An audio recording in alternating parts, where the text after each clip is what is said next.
আসসালামু আলাইকুম, স্বাগত জানাচ্ছি চিপ টিভি সংবাদে। সাথে আছি আমি মোহাম্মদ তুইন হোসেন। শুরুতেই শিরোনাম। বিশেষ চাহিদা সম্পন্ন ওয়াকিমুলের উদ্ভাবিত স্মার্ট কারে চড়ে উৎসাহিত করলেন প্রধানমন্ত্রী তারেক রহমান। দেশেই তৈরি হচ্ছে ডেঙ্গু হামের টিকা, স্বাস্থ্যখাতে বড় অগ্রগতি। গাজীপুরে প্রবাসীর পরিবারসহ 5 জনকে গলা কেটে হত্যা, এলাকায় চাঞ্চল্য। পুলিশের শৃঙ্খলা ফিরেছে, সেবা আরও শক্তিশালী হচ্ছে আইজিপি। রাশিয়া ইউক্রেনে 3 দিনের যুদ্ধবিরতির ঘোষণা ট্রাম্পের। বিশ্বকাপে নেইমারকে দেখতে চান মেসি, আবেগঘন মন্তব্য। $641 মিলিয়ন আয় করে আলোচনায় প্রজেক্ট হেল মেরি। শুনছিলেন শিরোনাম, এবার বিস্তারিত।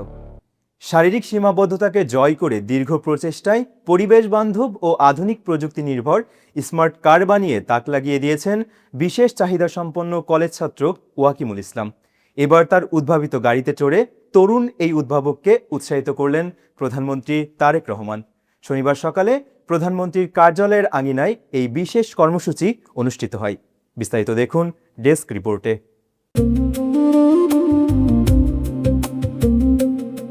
ঢাকার তেজগাঁওয়ে প্রধানমন্ত্রী কার্যালয়ে আজ এক অনন্য সুন্দর দৃশ্যের অবতারণা হয়।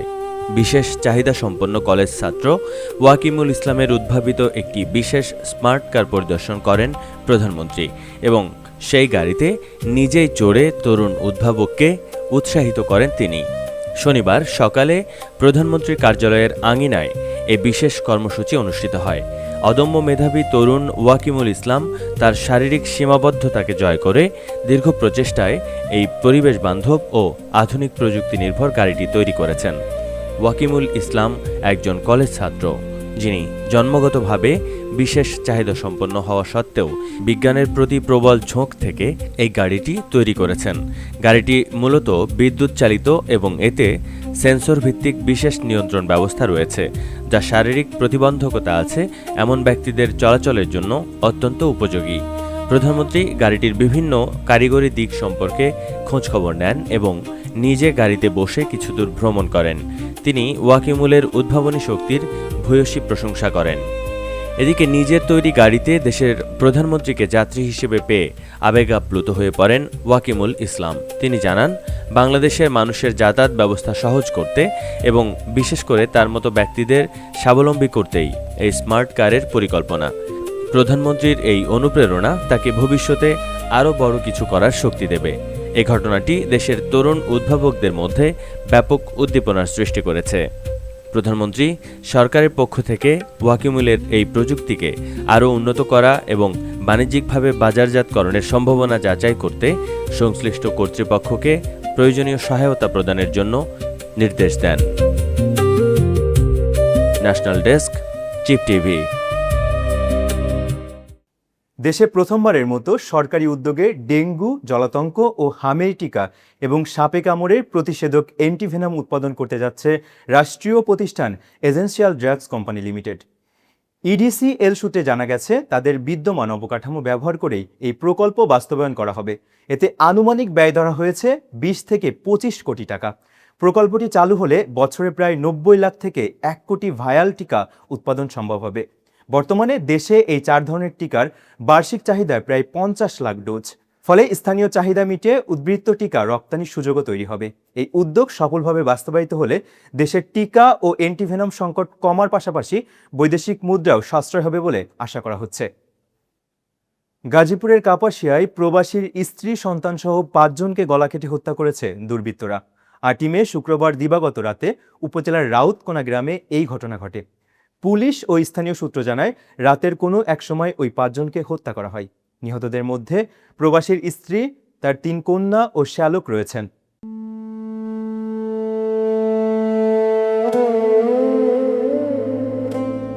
গাজীপুরের কাপাসিয়ায় এক প্রবাসীর বাড়িতে ভাড়াটিয়া পরিবারের 5 জনকে গলা কেটে হত্যার ঘটনায় পরতে পরতে রহস্য ঘনীভূত হচ্ছে। পুলিশি তদন্তে বেরিয়ে আসছে লোমহর্ষক সব তথ্য। ঘটনাস্থল থেকে মাদক সেবনের আলামত এবং মরদেহ পাশ থেকে রহস্যময় প্রিন্ট করা কাগজ উদ্ধার করা হয়েছে। ঘটনার পর থেকে নিহত গৃহবধূর স্বামী ফোরকান মিয়া পলাতক রয়েছেন। শনিবার সকালে ওই বাড়ি থেকে তাদের গলাকাটা মরদেহ উদ্ধার করে পুলিশ। নিহতদের মধ্যে ভাড়াটিয়া ফোরকানের স্ত্রী, 3 সন্তান ও তার এক শ্যালক রয়েছেন। ঘটনাস্থল থেকে জানা যায় ফোরকানের স্ত্রীকে জানালার সাথে বেঁধে নির্যাতন করে হত্যা করা হয়েছে। ঘরের মেঝেতে পড়েছিল 2 থেকে 5 বছর বয়সী 3 অবুঝ শিশুর গলাকাটা মরদেহ, আর খাটের ওপর ফোরকানের শ্যালকের গলাকাটা মরদেহ পাওয়া যায়। বাড়িটিতে তল্লাশি চালিয়ে মাদক সেবনের বেশ কিছু আলামতও জব্দ করেছে পুলিশ। সবচেয়ে চাঞ্চল্যকর বিষয় হলো বাড়ির ভেতরে যে 3টি স্থানে মরদেহগুলো পড়েছিল তার প্রতিটি জায়গাতেই মরদেহের পাশে প্রিন্ট করা কাগজ পাওয়া গেছে। 1-2 জনকে সন্দেহ করা হয়েছে, কথা হয়েছে আমার সাথে। এখন এগুলো বলা যাচ্ছে না, তদন্ত কার্যক্রম চলছে। আমি গিয়েছিলাম ভিতরে, দেখলাম বাচ্চাগুলোকে দেখে খুবই কষ্ট লেগেছে। এটা মানে এরকম হৃদয় বিদারক ঘটনা আমি কখনো দেখি নাই, এটাই আমার প্রথম দেখা।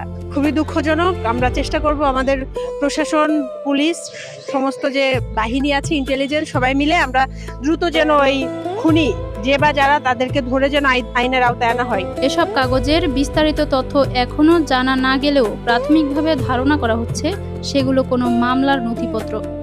স্থানীয় বাসিন্দা ও পুলিশ সূত্রে জানা যায়, প্রবাসী মনির হোসেনের বাড়িতে সপরিবারে ভাড়া থাকতেন ফোরকান মিয়া। শুক্রবার রাতেও পরিবারের সাথে সবাইকে স্বাভাবিকভাবে দেখা গেছে। প্রতিবেশীরা জানান, ফোরকান ও তার স্ত্রীর মধ্যে প্রায়ই পারিবারিক কলহ হতো। সেই বিরোধের জেরেই তিনি স্ত্রী, 3 সন্তান ও শ্যালককে নির্মমভাবে হত্যা করে পালিয়ে গেছেন বলে ধারণা করা হচ্ছে। ঘটনার রহস্য উদ্ঘাটনে আইন শৃঙ্খলা বাহিনীর একাধিক সংস্থা কাজ করছে। বর্তমানে ওই বাড়িতে সাধারণের প্রবেশের ওপর নিষেধাজ্ঞা দেওয়া হয়েছে। চাঞ্চল্যকর ও মর্মান্তিক এ ঘটনায় পুরো গাজীপুর জেলায় ব্যাপক আলোড়ন ও শোকের ছায়া নেমে এসেছে। পুলিশ একসময় বিশৃঙ্খল অবস্থায় ছিল, তবে এখন তা অনেকাংশে গুছিয়ে আনা হয়েছে বলে জানিয়েছেন পুলিশের মহাপরিদর্শক মোহাম্মদ আলী হোসেন ফকির। রাজধানীর পূর্বাচল সংলগ্ন 300 ফুট সড়কের পাশে খিলক্ষেত পুলিশ ফাঁড়ি উদ্বোধন শেষে তিনি এ মন্তব্য করেন। আইজিপি বলেন, আইন শৃঙ্খলা রক্ষায় পুলিশে আগে কিছু ঘাটতি ও বিশৃঙ্খলা থাকলেও বর্তমান সময়ে তা অনেকটা নিয়ন্ত্রণে আনা সম্ভব হয়েছে। তিনি আরও জানান, জনগণের নিরাপত্তা নিশ্চিত করতে পুলিশিং কার্যক্রম আরও শক্তিশালী করা হচ্ছে এবং নতুন ফাঁড়ির মাধ্যমে সেবা আরও দ্রুত পৌঁছানো সম্ভব হবে। যুক্তরাষ্ট্রের ফ্লোরিডায় নৃশংস হত্যাকাণ্ডের শিকার বাংলাদেশি শিক্ষার্থী নাহিদা সুলতানা বৃষ্টির মরদেহ দেশে পৌঁছেছে। বাংলাদেশ সময় শনিবার সকালে হজরত শাহজালাল আন্তর্জাতিক বিমানবন্দরে মরদেহ বহনকারী উড়োজাহাজটি অবতরণ করে। পরে অ্যাম্বুলেন্সে করে মরদেহ বিমানবন্দর এলাকা থেকে বের করা হয়। এ সময় পরিবারের সদস্য ও স্বজনরা কান্নায় ভেঙে পড়েন। বৃষ্টি ইউনিভার্সিটি অব সাউথ ফ্লোরিডায় পিএইচডি শিক্ষার্থী ছিলেন। তার সঙ্গে আরও এক বাংলাদেশি শিক্ষার্থী একই ঘটনায় নিহত হন। রাশিয়া ও ইউক্রেনের মধ্যে 3 দিনের যুদ্ধবিরতির ঘোষণা দিয়েছেন যুক্তরাষ্ট্রের প্রেসিডেন্ট ডোনাল্ড ট্রাম্প। নিজ সামাজিক যোগাযোগ মাধ্যমে ট্রুথ সোশ্যালে দেওয়া এক পোস্টে ট্রাম্প জানান, 9, 10 ও 11 মে পর্যন্ত এই যুদ্ধবিরতি কার্যকর থাকবে। ইউক্রেনের প্রেসিডেন্ট জেলেনস্কিও যুদ্ধবিরতির বিষয়টি নিশ্চিত করেছেন। তিনি বলেন, দীর্ঘদিনের যুদ্ধ বন্ধে মার্কিন শান্তি উদ্যোগের অংশ হিসেবেই এই পদক্ষেপ নেওয়া হয়েছে। এদিকে রাশিয়ার পক্ষ থেকেও জানানো হয়েছে, পুতিন ও ট্রাম্পের সাম্প্রতিক টেলিফোন আলোচনার পর এই সমঝোতা তৈরি হয়। বিশ্লেষকদের মতে এই যুদ্ধবিরতি দীর্ঘ সংঘাত নিরসনের পথে গুরুত্বপূর্ণ পদক্ষেপ হতে পারে। ইরান যুক্তরাষ্ট্র যুদ্ধের প্রভাব এবার পড়ছে উপসাগরীয় দেশগুলোর অর্থনীতিতে।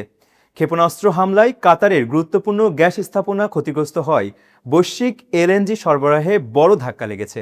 বিশ্বব্যাংক জানিয়েছে, চলমান সংঘাতের কারণে মধ্যপ্রাচ্যের অর্থনৈতিক প্রবৃদ্ধির পূর্বাভাস কমিয়ে আনা হয়েছে। এদিকে হরমুজ প্রণালীতে জ্বালানি পরিবহন ব্যাহত হয়, তেল ও গ্যাস রপ্তানিতেও সংকট তৈরি হয়েছে। বিশ্লেষকদের আশঙ্কা, দ্রুত সমাধান না এলে পুরো উপসাগরীয় অঞ্চল দীর্ঘমেয়াদী অর্থনৈতিক চাপে পড়তে পারে। বিস্তারিত ডেস্ক রিপোর্টে। ইরান যুক্তরাষ্ট্র সংঘাতের জেরে উপসাগরীয় দেশগুলোতে ব্যাপক অর্থনৈতিক প্রভাব পড়ছে বলে জানিয়েছে আন্তর্জাতিক বিভিন্ন সংস্থা ও বিশ্লেষকরা। প্রতিবেদনে বলা হয়, কাতারের রাস লাফান গ্যাস কমপ্লেক্স ক্ষেপণাস্ত্র হামলার পর বৈশ্বিক এলএনজি সরবরাহের প্রায় 17% বন্ধ হয়ে যায়।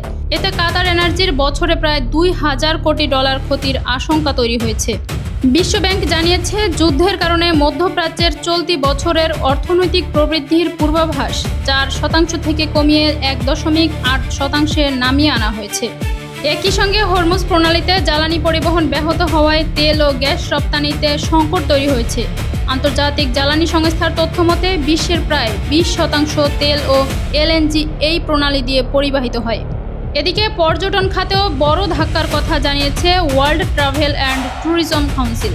সংস্থাটির তথ্য অনুযায়ী যুদ্ধ শুরুর পর থেকে মধ্যপ্রাচ্য প্রতিদিন প্রায় $60 কোটি পর্যটন আয় হারাচ্ছে। বিশ্লেষকদের মতে সংঘাত দীর্ঘায়িত হলে উপসাগরীয় অঞ্চলের অর্থনীতি, জ্বালানি বাজার ও বিনিয়োগ পরিস্থিতিতে আরও নেতিবাচক প্রভাব পড়তে পারে। ডেস্ক রিপোর্ট, চিপ টিভি। 2026 ফুটবল বিশ্বকাপকে ঘিরে ভিন্নধর্মী আয়োজনের ঘোষণা দিয়েছে ফিফা। এবার প্রথমবারের মতো 3 আয়োজক দেশ মেক্সিকো, কানাডা এবং যুক্তরাষ্ট্রে অনুষ্ঠিত হবে আলাদা উদ্বোধনী অনুষ্ঠান। আগামী 11 জুন মেক্সিকো সিটিতে শুরু হবে 48 দলের এই বিশ্বকাপ। উদ্বোধনী আয়োজনে পারফর্ম করবে জনপ্রিয় মেক্সিকান ব্যান্ড মানা। এছাড়াও থাকবেন আলেজান্দ্রো ফার্নান্দেস ও বেলিন্ডা। আয়োজনে মেক্সিকোর সংস্কৃতি ও ঐতিহ্য তুলে ধরা হবে বিশেষভাবে। 12 জুন টরেন্টোতে নিজেদের প্রথম ম্যাচ খেলবে স্বাগতিক কানাডা। ম্যাচের আগে পারফর্ম করবেন অ্যালানিস মরিসেট, মাইকেল বুবলে, অ্যালেসিয়া ক্যারা ও উইলিয়াম প্রিন্স। অনুষ্ঠানে থাকবেন বাংলাদেশি বংশোদ্ভূত ডিজে সঞ্জয়ও। একই দিনে লস অ্যাঞ্জেলেসে যুক্তরাষ্ট্রের ম্যাচের আগে মঞ্চ মাতাবেন কেটি পেরি। সঙ্গে থাকবেন ফিউচার, লিচা, রেমা ও টাইলা। ফিফা জানিয়েছে প্রতিটি উদ্বোধনী অনুষ্ঠান আয়োজক দেশগুলোর সংস্কৃতি, বৈচিত্র্য ও বিশ্বকাপের বৈশ্বিক প্রভাবকে তুলে ধরবে জমকালো আয়োজনে।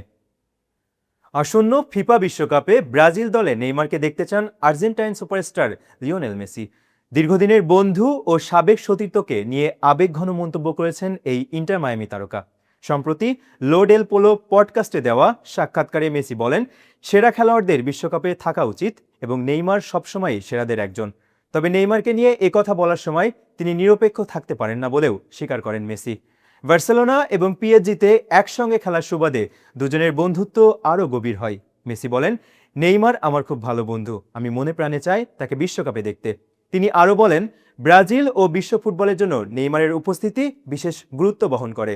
মাঠের বাইরেও নেইমারকে সহজ সরল ও প্রাণবন্ত একজন মানুষ হিসেবে বর্ণনা করেন মেসি। উল্লেখ্য, 2023 সালের অক্টোবরের পর থেকে ব্রাজিলের জাতীয় দলের হয়ে মাঠে নামেননি নেইমার। হাঁটুর অস্ত্রোপচারের পর এখন পুনর্বাসন প্রক্রিয়ার মধ্যে রয়েছেন ব্রাজিলের সর্বোচ্চ গোলদাতা এই তারকা। $1 মিলিয়ন বাজেটে নির্মিত হলেও বিশ্বজুড়ে $641 মিলিয়ন আয় করে চমকে দিয়েছে science fiction cinema project Hail Mary. Ryan Gosling অভিনীত এই চলচ্চিত্রটি মুক্তির 1 মাস পরও দর্শকদের আগ্রহের কেন্দ্রবিন্দুতে রয়েছে। ফিল লর্ড ও ক্রিস্টোফার মিলার পরিচালিত সিনেমাটি এখন পর্যন্ত চলতি বছরের 3য় সর্বোচ্চ আয় করা সিনেমা হিসেবে জায়গা করে নিয়েছে। গল্পে দেখা যায় মহাকাশযানে ঘুম ভেঙে জেগে ওঠেন বিজ্ঞান শিক্ষক গ্রেস। ধীরে ধীরে তিনি জানতে পারেন সূর্যকে ধ্বংসের হাত থেকে বাঁচাতে মানবজাতির শেষ মিশনের অংশ তিনি। একসময় তার পরিচয় হয় এক ভিন্ন গ্রহের প্রাণীর সঙ্গে, আর সেখান থেকেই গল্প নেয় নতুন মোড়।